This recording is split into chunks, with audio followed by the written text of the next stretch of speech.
Candyman. Candyman. Candyman. Candyman. That's about as close as I'm gonna come to making fun of okay, I shouldn't say it a fifth time. I've already said it 4 times. Because I'm black and I don't care if it's not real. I don't care if it's just a movie. I don't care if it's just a concept. I'm not fucking with it. I'm not playing with that. That's just not me. I'm not gonna do it. I had a little fun.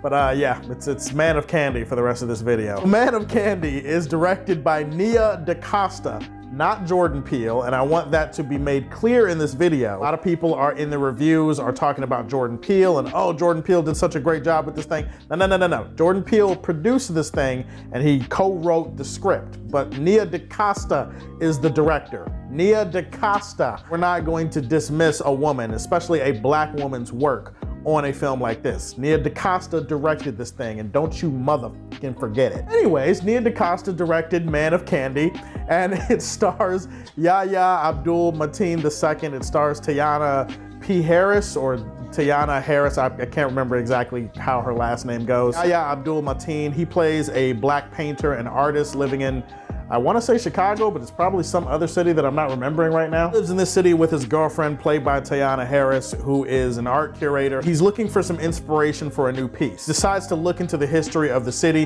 When he looks into the history of the city, he discovers the legend of Man of Candy. Weird things start happening to him, and they start happening around the city. It's like a wave of violence begins to affect the city once again as the legend of Man of Candy reemerges. Definitely was looking forward to this movie a lot, not just because I'm a big fan of the artists and the people involved, but because I was a fan of the original Man of Candy. Okay, there has to be like a time limit on this thing, right? Do I have to say Man of Candy the entire video, or can I say Candy and nothing will happen? I'm not sure, but I really want to say Candyman. Actually 5 times, I fucked up. So, if anything happens to me after this video, like something bad, I die, come into an accident, something like that, please show this video to the police so that they don't think you're crazy. Original Candyman that came out, I think back in 1992, that one had Tony Todd portray the title character of Candyman. It is a sequel to that one. I mean, they do tweak and change some things, but in spirit, it is a sequel to the original that came out in 1992. Some people that are diehard fans are not gonna like some of the changes, but I think most people are going to accept them, and it actually, in a lot of ways, enhances the lore of Candyman as they depict it in this movie. A lot of the shot selection and the editing in this film, it feels like it was taken from the lens of a black artist or a black painter or whatever. So there's a lot of expressionalism and stuff like that that is in each frame of this movie. There's a lot of focus on mirrors, obviously, but also shapes and outlines and edges. Just so many things frame by frame, scene by scene in this movie when it comes to the mise en scene of a film like this. So many things that are making it pop visually, and it's not just visuals for the sake of visuals. There's great use of shadow puppets as well in this movie to kind of create like a story within the story as they're telling the lore of Candyman and all the things that comes with it, how great the cinematography is, all of that stuff, the editing and the shot composition. I gotta give high marks to Nia DeCosta. Nia DeCosta knocked this thing out of a park from a directing standpoint. A lot of the visuals in this movie can stand for allegory or metaphor for a lot of the deeper themes that the story is going for. Now, I do want to commend the performances that also come along with this. Nia DeCosta got a lot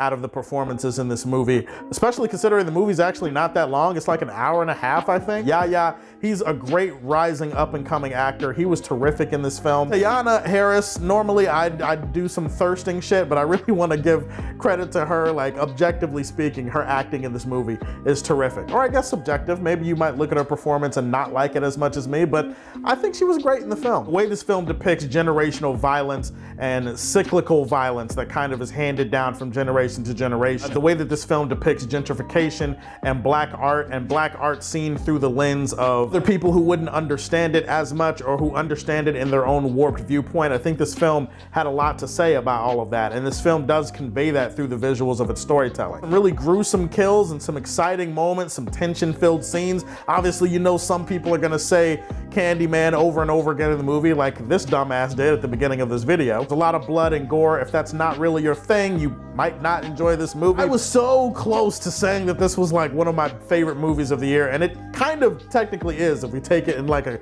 grand big picture scheme. Some of the dialogue, some of the character choices, some of the narrative decisions feel very heavy-handed and a little bit on the nose, to the point that sometimes I feel like a little bit of subtlety would have worked just as well, considering the visual style that you went with for this movie. Like, the visuals are spelling out enough of your story itself, and sometimes I feel like there's extra dialogue given to scenes that didn't really require people to spell out what the movie's going for, and sometimes it felt a little bit too obvious. Tiny issue I have is that there is an unrealistic aspect to how certain characters in the movie are reacting to the main character when he's going through something. I can't really spoil what it is because I don't do spoilers in my reviews. One of my bigger issues is towards the third act of the movie and how sloppy certain things started to get. There is a character and there is a wild kind of out of left field thing that starts to happen, and while I do understand what's going on, like I wasn't confused, I was a little bit lost on the why of certain things that were happening. Man of Candy is one of the better horror movies that you're gonna see this year. It came oh so close to getting